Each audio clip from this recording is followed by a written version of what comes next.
Hola, hoy vamos a hablar sobre un tema, que es el aborto, pero no lo vamos a ver desde una perspectiva desde el sí o el no, porque normalmente cuando hablamos con nuestros conocidos y mencionamos este tema, su respuesta es sí, estoy a favor o no, no estoy a favor y empiezan a decir sus motivos, ¿verdad? Pues vamos a verlo desde otra perspectiva. Desde una perspectiva se puede decir que más humana, no solo un simple no o un sí. Para esto voy a hacer énfasis en dos historias, desde diferentes experiencias, diferentes perspectivas. La primera es de Beatriz. Beatriz es una mujer que ya tuvo un hijo, pero fue un embarazo riesgoso y también el tenerlo fue bastante riesgoso, debido a que ella tiene una enfermedad que, aunque muchos se nos hará conocida, que es el lupus. El lupus es una enfermedad autoinmune, para los que no saben. Esta enfermedad lo que hace es que ataca a las propias células de nuestro cuerpo. Entonces, ella quedó embarazada de nuevo, su segundo bebé. Al hacerle sus radiografías, sus exámenes, se descubrió que el bebé no era compatible con la vida. Esto era debido a que el bebé no venía con encéfalo y tampoco tenía cráneo. Y se llevó este caso a una junta directiva debido a que ella quería abortar el feto, ya que como mucho iba a sobrevivir unas horas de vida. En esta junta que se hizo con alrededor de 15 médicos. 15 médicos, los cuales todos estuvieron de acuerdo que este bebé no era compatible con la vida. Pero no se le dio este derecho. La hicieron seguir con su embarazo, un embarazo muy doloroso debido a su enfermedad, y que cuando lo tuvo pusieron en riesgo su vida, y que pues ella salió bien, pero pues su bebé, como se veía previsto, a las horas murió. Y tenemos el otro caso.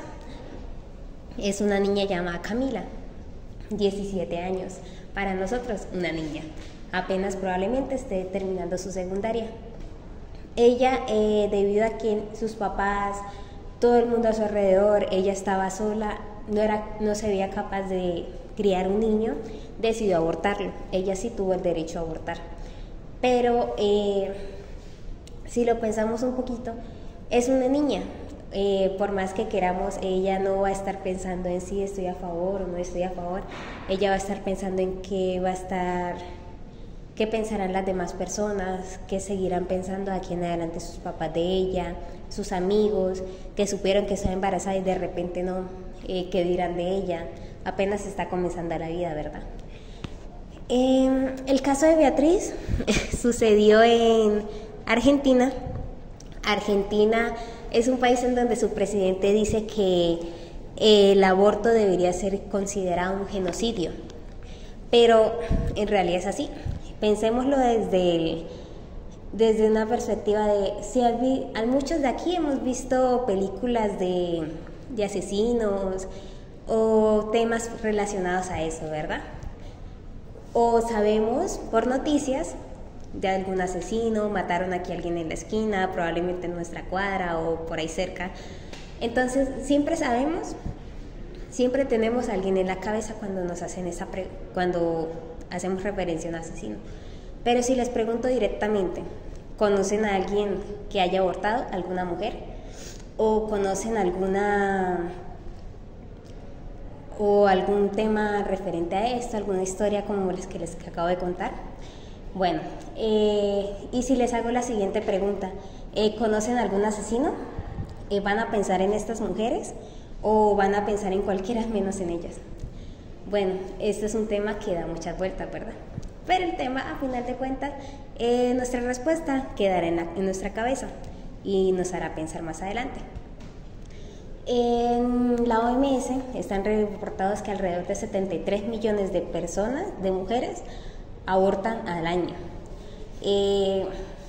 Esto es una cifra alrededor del mundo. Estos son ilegales como abortos legales también. Y de 10 embarazos, se dice que alrededor de 10 embarazos que no sean, ¿cómo se dice?, deseados, 6 de estos terminan en un aborto. Entonces, pensemos un poquito en estas cifras y en estas historias y vamos a verlo desde una manera más humana. Bueno, y muchos hablan y opinan sobre el tema del aborto, pero sabemos lo que hay detrás del aborto, sabemos la historia que viene desde la antigüedad. Yo creo que más de uno de los que estamos aquí, no. Entonces, empecemos desde el antiguo Egipto, incluyendo antigua Roma y antiguo Grecia. En ese entonces el aborto no era algo estigmatizado ni era algo que se tomara como un delito, sino que era una decisión familiar. Era algo que se veía como algo común y corriente de cada día, con normalidad, en donde se implementaban y utilizaban métodos naturales como plantas o alimentos para realizar la interrupción del embarazo en cierto tiempo específico. Esto no se le veía nada de malo. De hecho, grandes personas como Aristóteles incluso hablaban del tema como algo que era muy necesario para ciertos casos específicos. Demos un salto, pasemos a la Edad Media. ¿Qué pasó en la Edad Media? Empezó a involucrarse lo que era la religión y la iglesia, principalmente la iglesia católica. En esta se empezó a considerar más el hecho y el tema de en qué momento empieza a entrar un alma, cuándo hay presencia del alma. O sea, en qué parte del feto o en qué semana o del bebé ya se considera que hay un alma ahí. La ciencia no tenía una respuesta clara ni lógica y claramente ellos tampoco, simplemente surgió una ideología.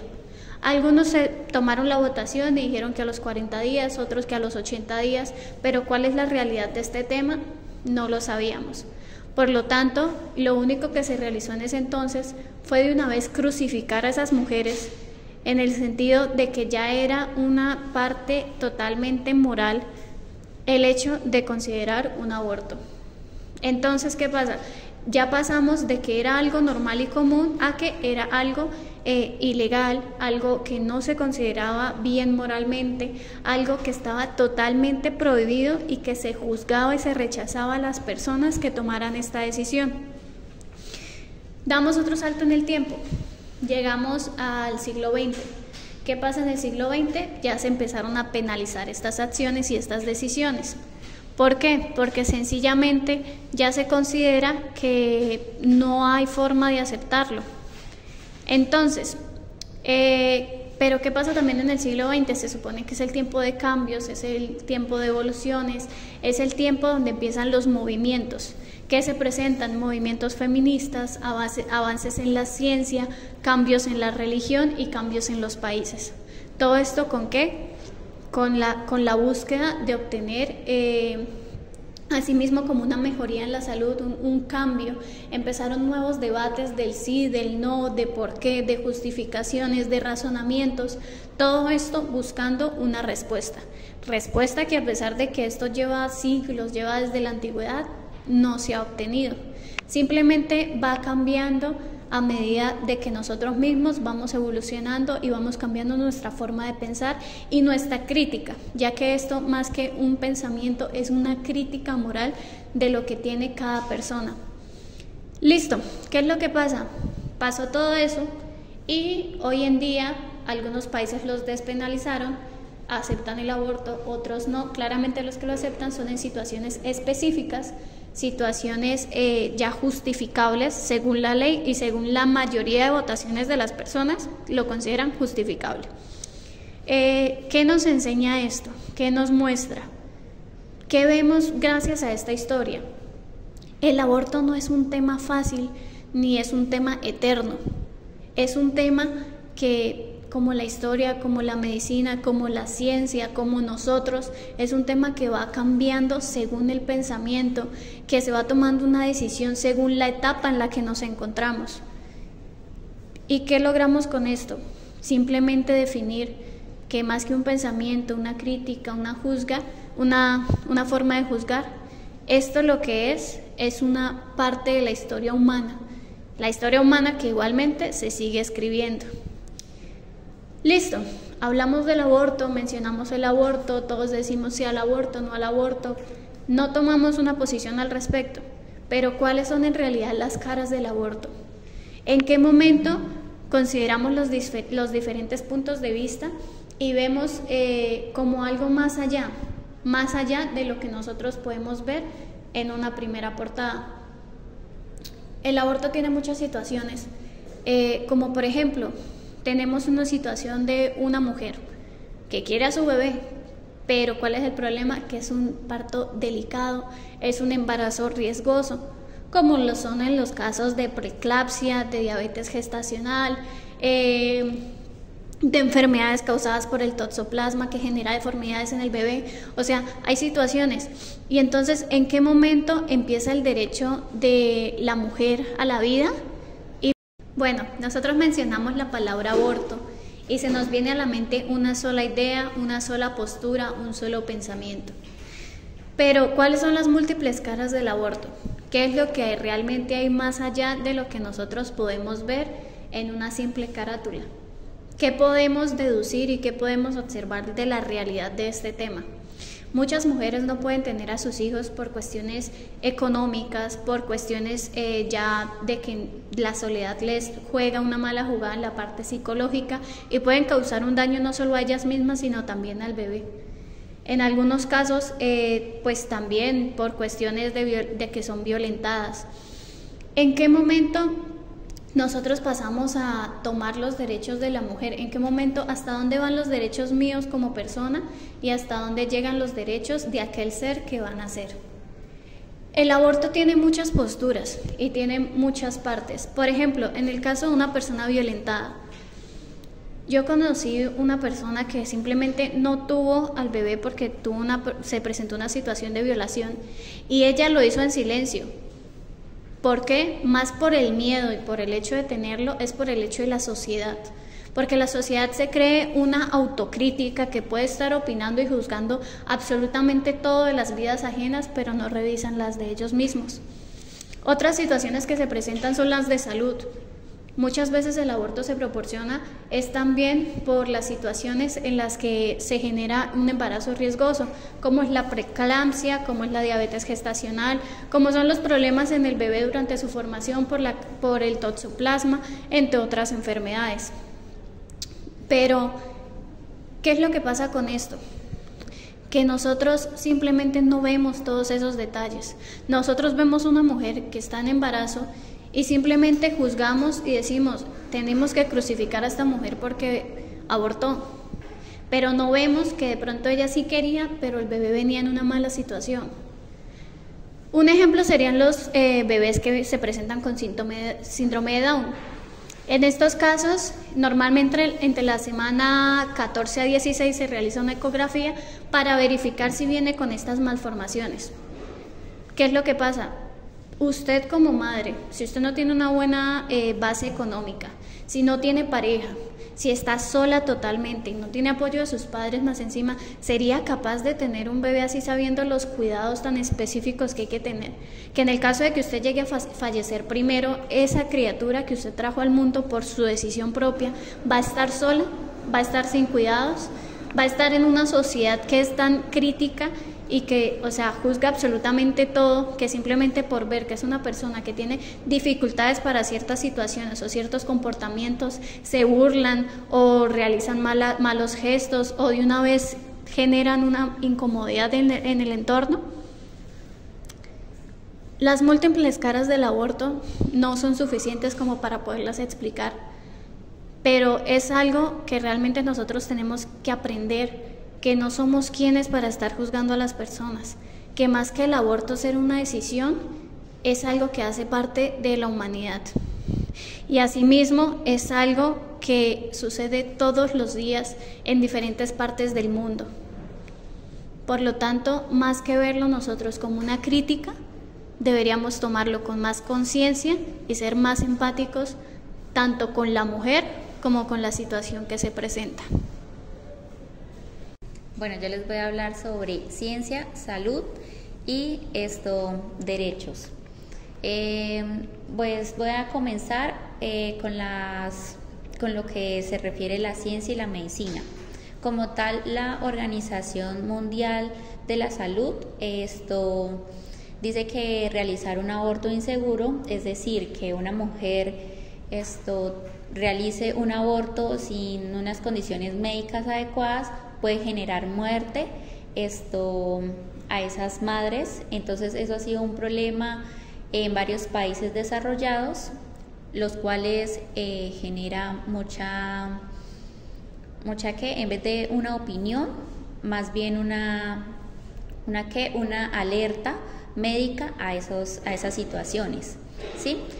También genera una salud mental, lo cual el impacto psicológico al aborto genera que muchas mujeres tengan sentimientos como tristeza, como arrepentimiento, desilusión, como muchas mujeres también pueden tener síntomas como tranquilidad, paz, o se podría decir como empoderamiento, ¿sí? Entonces esto abarca mucho en esa importancia, ¿sí? También vamos a lo que sería lo de derechos a poder decidir, ¿sí? Que cada mujer tenga la libertad de decidir sobre su cuerpo, sobre si quiere o no tener hijos, con quién quiere tener hijos, en qué condiciones quisiera tenerlos. Entonces eso abarca ya más en lo que cada persona quiera decidir sobre su vida y su cuerpo, ¿sí? También encontramos una pregunta que cómo se podría garantizar una decisión libre, ¿sí? Yo siento que sería en los aspectos más como educativos, sexuales, también que haya mucha información sobre los anticonceptivos, más información sobre procesos médicos seguros que las mujeres puedan realizar ya de su decisión libre. También encontramos muchas posturas, ¿sí? Que serían como la postura, los de Provida, que como tal este movimiento son las personas que sienten que una vida empieza cuando se realiza la fecundación, ¿sí? Entonces ellos, más que por un aspecto moral, ético, religioso, están de acuerdo con que sí haya un embarazo, ¿sí? También encontramos los pro elección, los cuales son el movimiento en el que las personas deciden que cada mujer tenga la libertad de lo que quiera ejecutar o realizar en su cuerpo, ¿sí? Ya sea el aborto o por muchos motivos, ¿sí? Y ya como para concluir, sería que en vez de que haya una controversia o ese alejamiento, o de que muchas personas lo ven más como bandos, genere más empatía, más diálogo, en vez de que sea tensa la comunicación, el diálogo, generar una mejor relación en ese aspecto. Otro tema importante que debemos tocar es la desigualdad. Está claro que no todas las mujeres viven el aborto desde el mismo lugar. En América, el poder acceder a un aborto seguro no depende solo de la ley, sino también del dinero, del territorio y de la clase social. Pongámonos a pensar, una mujer que vive en una gran ciudad, que tiene recursos económicos, probablemente pueda encontrar redes, pueda encontrar apoyo legal y pueda sustentar una atención médica privada. Pero una mujer que vive en el campo, indígena, sin recursos económicos, probablemente accederá a un aborto clandestino.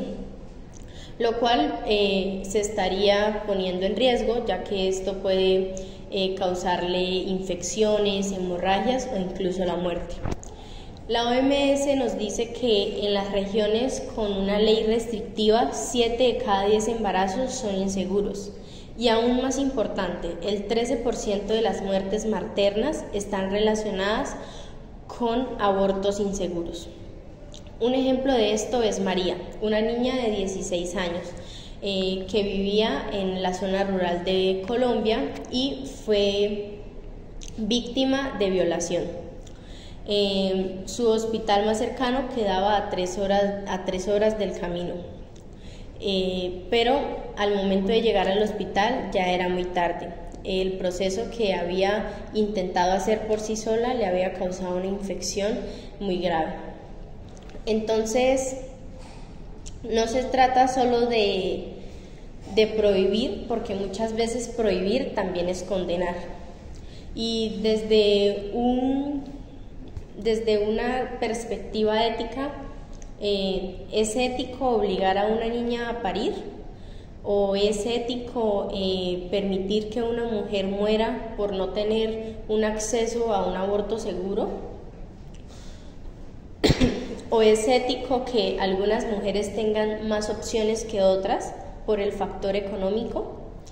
Entonces, el derecho a decidir no obliga a abortar.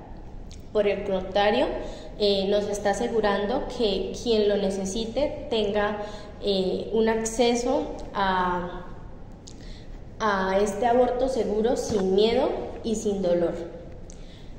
Entonces, luego de esto, ¿cómo avanzamos en este tema?